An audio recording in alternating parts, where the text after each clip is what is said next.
നൽകുക. കണ്ടോ, അവിടെ തെസ്സലോനിക്ക ലേഖനത്തിൽ പറഞ്ഞിരിക്കുന്ന ദേഹം, ദേഹി, ആത്മാവെന്ന 3 ഘടകങ്ങൾ ഇവിടെ 2ആക്കി പറഞ്ഞിരിക്കുന്നു. ദേഹവും ദേഹിയും ജഡം എന്ന ആ പ്രയോഗത്തിൽ ഉൾപ്പെടുത്തിയിട്ട് ആത്മാവിനെ വേറിട്ട് പറഞ്ഞിരിക്കുന്നു. ജഡത്തിലെയും ആത്മാവിലെയും ആന്തരികമായും ബാഹ്യമായും എല്ലാ മേഖലയും സംശുദ്ധമായി സൂക്ഷിക്കാൻ കഴിയുന്നത് ആരാണോ അവർക്ക് സമാഗമിക്കാൻ കഴിയുള്ളൂ. Price the Lord. മനസ്സിലായവർക്കായി ഞാൻ ദൈവത്തെ സ്തുതിക്കുന്നു. സമയം അതിവേഗം മുൻപോട്ട് നീങ്ങുന്നത് കൊണ്ട് മറ്റൊരു വാക്യത്തിലേക്ക് നിങ്ങളുടെ ശ്രദ്ധയെ ഞാൻ കൊണ്ടുവരുന്നു. ആർക്കാണ് സമാഗമിക്കാൻ കഴിയുക? യേശുവിന്റെ പ്രത്യക്ഷതയിൽ സമാഗമിക്കാനുള്ള 2ാമത്തെ യോഗ്യത ഏതാണ്? തീത്തോസിന്റെ ലേഖനം 2-ാം അധ്യായം അതിന്റെ 12-ാമത് വാക്യം. തീത്തോസ് 2:12 അനുഗ്രഹീതമായ ഒരു വാക്യമാണ്. ശ്രദ്ധിക്കണമേ, പ്രത്യക്ഷത എന്ന പദത്തോടെയാണുള്ളത്. ഇന്ന് രാത്രി ദൈവമക്കളുടെ ഉൾത്തടത്തിലേക്ക് പുനരാഗമനത്തിന്റെ ആ പുനരാഗമനത്തിൻ നാളിൽ അവനോടൊപ്പം സമാഗമിക്കാനുള്ള വ്യക്തിപരമായ യോഗ്യതകളാണ് ഞാൻ അക്കമിട്ട് നിരത്തുന്നത്. അതിൽ 1-ാമത്തേതാ പറഞ്ഞത്, ദേഹം, ദേഹി, ആത്മാവ് എന്നിവയിൽ എന്താ ഉണ്ടാകരുത്? കന്മഷം ഉണ്ടാകരുത്, മലിനത ഉണ്ടാകരുത്, അശുദ്ധി ഉണ്ടാകരുത്. കാക്കാൻ നമുക്ക് കഴിയണം. ഒരടിക്കുറിപ്പും കൂടെ പറഞ്ഞിട്ട് 2ാമത്തെ ചിന്തയിലേക്ക് പോകുന്നത് ഉപകാരമായിരിക്കും. എന്തുകൊണ്ടാണ് ഈ ദേഹത്തെ ഇങ്ങനെ കാക്കേണ്ടത് എന്ന് ചോദിച്ചാൽ അങ്ങനെ ഒരു ന്യായമായ ചോദ്യം ഉണ്ടാകും. ഈ ശരീരത്തെ എന്തിനാ ഇങ്ങനെ കാക്കുന്നത്? കപ്പയും മത്തിയും കൊണ്ട് കാലയാപനം കഴിച്ച് ജാകുന്നിടം വരെ എങ്ങനെങ്കിലും ഒക്കെ ജീവിച്ചു കൊണ്ടുപോകാൻ വേണ്ടി ഉള്ളതല്ലേ ഈ ശരീരം? ഷുഗറും പ്രഷറും കൊളസ്ട്രോളും വാദം, പിത്തം, കഫം ആദിയായവയെല്ലാം ഉണ്ട് ഇതിനകത്ത്. ഇത് വല്ലച്ചാതി ഇതിന്റെ മൺകൂട് പൊള്ളി ഞങ്ങൾ പുറത്തു പോകണമെന്ന് ഞങ്ങൾക്ക് ആഗ്രഹമുള്ളൂ. പിന്നെ എന്നാത്തിനാ ഇതിത്ര പവിത്രമായി കാക്കുന്നത് എന്നൊരു ചോദ്യം ചോദിച്ചാൽ ഉത്തരം വളരെ വ്യക്തമാണ്. എന്തുകൊണ്ട് ശരീരത്തെ ഇത്ര ശുദ്ധമായി കാക്കണം? ഉത്തരങ്ങൾ 3 1, 2, 3 ഞാൻ പറയാം. എന്തുകൊണ്ട് കാക്കണം? ഒന്നാമത്തേത്, ദൈവാധിവാസ യോഗ്യമായിട്ട് ശരീരം കാക്കേണ്ടത്. കാരണം ദൈവം വസിക്കുന്ന മന്ദിരമാണ് നമ്മുടെ ശരീരം. എത്ര പേർക്ക് ബോധ്യമുണ്ട് ആ കാര്യം? ദൈവം വസിക്കുന്ന മന്ദിരമാണ്. Know you not that you are the temple of God? വാക്യങ്ങൾ പലതാണ്. 1 കൊരിന്ത്യർ 3:16, 1 കൊരിന്ത്യർ 6:19, 2 കൊരിന്ത്യർ 6-ാം അധ്യായം 16-ാമത് വാക്യം. ഒന്നുകൂടെ പറയാം വാക്യങ്ങൾ.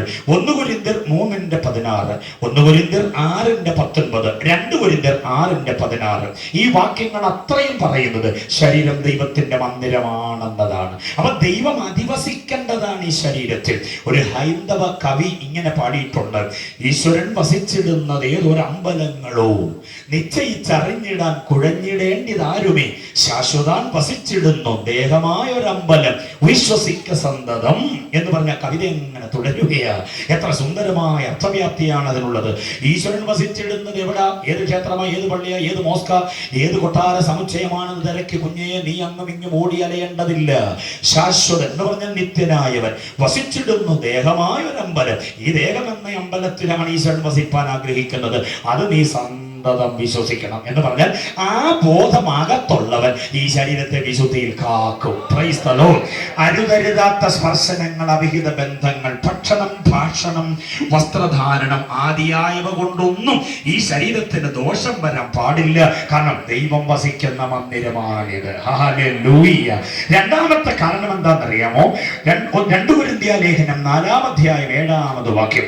ആത്മാവിനെ പകർന്നു വെക്കേണ്ട പാത്രമാണ് നമ്മുടെ ഗാത്രം. മനസ്സിലായോ? ശരീരത്തെ വിശുദ്ധിയിൽ സൂക്ഷിക്കണമെന്ന് ഉപദേശിമാർ ചങ്ക് പൊട്ടി പറയുന്നതിന്റെ 2ാമത്തെ കാര്യം, കുഞ്ഞേ, ഈ ശരീരത്തിലാണ് ആത്മാവിനെ എന്തോ ചെയ്യുന്നത്? സമ്മതിക്കാമോ? ഈ ശരീരത്തിലാണ് ദൈവാത്മാവിനെ പകർന്നു വയ്ക്കാൻ ദൈവം ആഗ്രഹിക്കുന്നത്. പഴയ നിയമത്തിലാണെങ്കിൽ ആത്മാവ് മേൽ വരികയായിരുന്നു. പുതിയ നിയമത്തിലായ ഇടപാട് നിർത്തി കർത്താവ്. ആത്മാവിനെ എവിടെ തരിക? ഇപ്പം ഉള്ളിൽ തരിക. മനസ്സിലായോ? പഴയ നിയമത്തിൽ നിന്ന് കൊടുത്താൽ മതി, മേൽ വരുന്നു, നമ്മളെ കൊണ്ട് കാര്യം ചെയ്യുന്നു, വന്ന പുള്ളി അതുപോലെ പോകുന്നു. പക്ഷെ പുതിയ നിയമത്തിലേക്ക് വരുമ്പോൾ ദൈവമായ യഹോവ യെഹെസ്കേൽ പ്രവചനം 36:27 വാക്യങ്ങളൊന്നും ഞാൻ വായിപ്പിക്കുന്നതിന്റെ സമയത്തിന്റെ കുറവ് കൊണ്ടാണ് ഞാൻ തന്നെ അതുകൊണ്ട് പറഞ്ഞു പോകുന്നത്. യെഹെസ്കേൽ 36:27 പറഞ്ഞിരിക്കുന്നു, ഇനി ഞാൻ എൻ്റെ ആത്മാവിനെ എന്ന് പറഞ്ഞാൽ ഇതുവരെ ഞാൻ എൻ്റെ ആത്മാവിനെ മേളാ തന്നത്, അതുകൊണ്ട് ഇനി ഞാൻ എൻ്റെ ആത്മാവിനെ നിങ്ങളുടെ ഉള്ളിലാക്കും. മനസ്സിലായോ? അപ്പോൾ നിങ്ങളുടെ ചട്ടങ്ങളിൽ നടക്കും. അപ്പൊ ചട്ടപ്രകാരം നടക്കുന്നെങ്കിൽ ആത്മാവ് എവിടെ വേണം? ഉള്ളിൽ വേണം. മനസ്സിലായോ? ഇനി ഉള്ളിൽ ആത്മാവില്ലെങ്കിൽ ചാട്ടം നടക്കും. കേട്ടോ? ചാട്ടമല്ല ദൈവത്തിന്റെ വിഷയം, ചട്ടമാണ് ദൈവത്തിന്റെ വിഷയം. യോഗം ഭയങ്കര ഉണർവായിരുന്നു. എന്റെ ദൈവമേ, യോഗമാണെങ്കിൽ ഇങ്ങനെ ഉണർവ് വേണം എന്ന് പറയുന്ന ആളുകളുണ്ട്. എന്തെന്നാ ഉണർവിന്റെ ലക്ഷണം? അയ്യോ ഞങ്ങൾ കസടെല്ലാം എടുത്തുകൊണ്ട് മാറ്റിയിട്ട് അങ്ങ് ഓടുകയായിരുന്നു പന്തലിൽ. ഇതാണ് യോഗം ഉണർവാണ് എന്ന് പറയുന്നതിന്റെ ലക്ഷണം. പക്ഷേ ഓട്ടവും ചാട്ടവും ഒന്നും ദൈവത്തിന്റെ വിഷയമല്ല. ഓടാൻ മുഖ്യധാരയിലുള്ളവന്റെ രഹസ്യ ജീവിതവും ദൈവത്തിന് വിശുദ്ധമായിരിക്കണം. അതാണ് പ്രധാനം. Price the Lord. താളം അതിന്റെ ഉച്ചസ്ഥായിലേക്ക് ഉയരുമ്പോൾ പ്രകടനം കാട്ടുന്നതല്ല വിശുദ്ധ ജീവിതത്തിന്റെ പ്രകൃതം. പിന്നെ ആത്മാവാകത്തുള്ളവനെ ചാട്ടം സൂക്ഷിക്കാൻ കഴിയുകയുള്ളൂ. അത് അങ്ങനെയാണെന്നുള്ളതിന് ശക്തമായ തെളിവുണ്ട്. ഈ ശൗലിന്റെ മേലഹോടെ ആത്മാവ് വന്നു, അവൻ അതുകൊണ്ട് പ്രയോജനമുണ്ടായില്ല. അവൻ ചട്ടം തെറ്റിയാണ് യാത്ര ചെയ്തത്. ദാവീദിന്റെ മേലഹോടെ ആത്മാവ് വന്ന് പെട്ടകത്തിന് മുമ്പിൽ നൃത്തം ചെയ്തു. പക്ഷേ പറഞ്ഞിട്ട് എന്താ കാര്യം? തുറന്നു കിടന്ന കിളിവാതിലൂടെ ചുമ്മാതൊന്ന് നോക്കിയപ്പോൾ മറ്റൊരു സ്ത്രീയുടെ സൗന്ദര്യം അവനെ ഹഠാത് ആകർഷിച്ചു. അവന്റെ ജഡശരീരത്തിൽ ഇന്ദ്രിയ വ്യവസ്ഥിതികളിലെ പാപരാഗങ്ങൾ ഉണർന്നിട്ട് ആ രാത്രിയിൽ വ്യഭിചാരം, പിറ്റേ പ്രഭാതമായപ്പോൾ കുലപാതകം ചെയ്തു. കണ്ടോ, ആത്മാവും മേലുള്ളവന് ചട്ടം തെറ്റിച്ച് തിന്മ പ്രവർത്തിക്കേണ്ടി വന്നു. ശിംശോന്റെ മേലഹോടെ ആത്മാവ് വന്നവൻ സിംഹത്തെ കീറി എന്ന് വായിക്കുന്നു. പറഞ്ഞിട്ട് എന്ത് കഥ? ദലീലയുടെ മടിയിൽ അവളെ താരാട്ട് പാടി ഉറക്കിയില്ലേ? അവനെ കുറിച്ച് അവിടെ വായിക്കുന്നു. അങ്ങനെ അവൾ അവനെ ഒതുക്കി തുടങ്ങി. ഒരു കാര്യം ഞാൻ തുറന്നു പറയാൻ ആഗ്രഹിക്കുന്നു. ആത്മാവാകത്തുള്ളവനെ ഒതുക്കാൻ ആർക്കും കഴിയത്തില്ല. ആത്മാവാകത്തുള്ളവൻ എവിടെയും ഒതുങ്ങിപ്പോകത്തില്ല. മനസ്സിലായവർക്കായി ഞാൻ ദൈവത്തെ സ്തുതിക്കുകയാണ്. അതുകൊണ്ട് ആത്മാവ് മേൽ പോരാ, ആത്മാവ് അകത്തു വേണം. അതാണ് പുതിയ നിയമത്തിന്റെ പ്രയോഗം. യെഹെസ്കേൽ പ്രവാചകൻ പറഞ്ഞിരിക്കുന്നത്, എന്റെ ആത്മാവിനെ ഞാൻ നിങ്ങളുടെ ഉള്ളിലാക്കും, അപ്പോൾ നിങ്ങൾ എങ്ങനെ നടക്കും? ചട്ടപ്രകാരം നടക്കും. പുതിയ നിയമം തുറന്നാലുണ്ടല്ലോ, ആത്മാവ് അകത്താണെന്ന വാക്യങ്ങളെല്ലാം, എത്ര വാക്യം വേണം ഞാൻ അങ്ങോട്ട് അക്കമിട്ട് തരാം, മണിമണിയായിട്ട് അങ്ങോട്ട് തരാം. യോഹന്നാന്റെ സുവിശേഷം 7-ാം അധ്യായം 37 പറയുന്നു, എന്നിൽ വിശ്വസിക്കുന്നവന്റെ ഉള്ളിൽ നിന്ന്. Price the Lord. കണ്ടോ, അടുത്തത് റോമാലേഖനം 8-ാം അധ്യായം 9-ാം വാക്യം പറയുന്നു, യേശുവിനെ മരിച്ചവരിൽ നിന്ന് ഉയർപ്പിച്ചവന്റെ ആത്മാവ് നിങ്ങളിൽ, കണ്ടോ, നിങ്ങളിൽ, നിങ്ങളുടെ മേലല്ല, നിങ്ങളിൽ വസിക്കുന്നുണ്ടെങ്കിൽ ആ ആത്മാവ് നിങ്ങളുടെ മധ്യ ശരീരങ്ങളെയും എന്തോ ചെയ്യും? ഉയർപ്പിക്കും. മനസ്സിലായോ? 2 കൊരിന്ത്യർ ലേഖനം 4-ാം അധ്യായം 7-ാം വാക്യം, എങ്കിലും ഈ അത്യന്ത ശക്തി നിങ്ങളുടെ സ്വന്തമല്ല, ദൈവത്തിന്റെ ദാനമത്രേ എന്ന് വരേണ്ടതിന് എവിടെ പകർന്നിരിക്കുന്നു? മൺപാത്രങ്ങളിൽ. കണ്ടോ, ഇൻ ദ പോട്ട് എന്നാ പറഞ്ഞിരിക്കുന്നത്. അതുകൊണ്ട് ആ ശരീരം ശുദ്ധമാക്കണമെന്ന് ഈ പറയുന്നത്. കാടി വെള്ളം ഒഴിച്ചു വെക്കുന്ന പാത്രം കണ്ടിട്ടുണ്ടോ? പിന്നെ കുടിവെള്ളം ഒഴിച്ചു വെക്കുന്ന പാത്രം ശ്രദ്ധിച്ചിട്ടുണ്ടോ?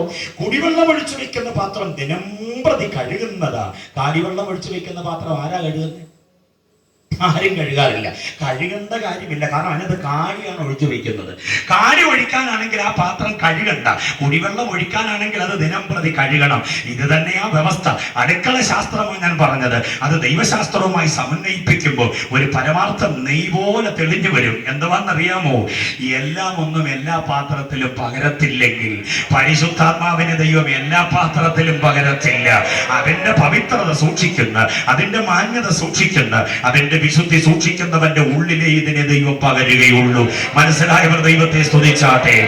2 തിമോത്തിയോസിന്റെ ലേഖനം 1:14, 2 തിമോത്തിയോസ് 1:14 പറയുന്നു, നമ്മിൽ അധിവസിക്കുന്ന പരിശുദ്ധാത്മാവ്. ആ പ്രയോഗം എനിക്ക് ഭയങ്കര ഇഷ്ടമാണ്. നമ്മിൽ അധിവസിക്കുന്ന പരിശുദ്ധാത്മാവ് ആ ഉപനിധി കാത്തുകൊള്ളും. അപ്പൊ ആത്മാവ് എവിടെ വസിക്കുന്നേ? നമ്മിലാണ് ദിവസിക്കുന്നത്. ഇനി വേണോ വാക്യം? 1 യോഹന്നാന്റെ ലേഖനം 2:27, 1 യോഹന്നാൻ 2:27 അവിടെ വായിക്കുന്നത് ഇങ്ങനെയാണ്, അവനാൽ പ്രാപിച്ച അഭിഷേകം നിങ്ങളിൽ വസിക്കുന്നു. അതുകൊണ്ട് ആരും നിങ്ങൾ എന്ത് ചെയ്യേണ്ട ആവശ്യമില്ല, ഉപദേശിക്കേണ്ട ആവശ്യമില്ല. മനസ്സിലായോ? ലേവ്യ നിയമപ്രകാരം പുരോഹിതന്മാരുടെ തലയിൽ ഈ അഭിഷേകം ഒഴിച്ചു. ആ തലയിൽ ഒഴിക്കപ്പെട്ട അഭിഷേകം താടി വഴി താഴോട്ടൊഴുകി കുപ്പായത്തിന്റെ വിളുമ്പ് വരെ വന്നെന്നാണ് സങ്കീർത്തനക്കാരൻ പറയുന്നത്, അല്ലേ? തലയിലെ ആ അഭിഷേകം എന്തോ ചെയ്തു? താടി വഴി, അകരവന്റെ താടിയിലൂടെ വസ്ത്രത്തിന്റെ വിളുമ്പിലേക്ക് വന്നു. വസ്ത്രത്തിന്റെ തലയിൽ ഒഴിച്ചത് വസ്ത്രത്തിന്റെ വിളുമ്പ് വരെ വന്നിട്ടുണ്ടെങ്കിൽ എവിടെ പോയിട്ടുണ്ടത്? ധൈര്യമായിട്ട് പറ, വഴി പോയിട്ടുണ്ടെന്ന്. പിന്നെ ഉറപ്പാണ് ആ കാര്യം, കാരണം തലയിൽ ഒഴിച്ചത് വസ്ത്രത്തിന്റെ വിളിപ്പിൽ ഇപ്പൊ കാണുന്ന സങ്കീർത്തനക്കാരൻ.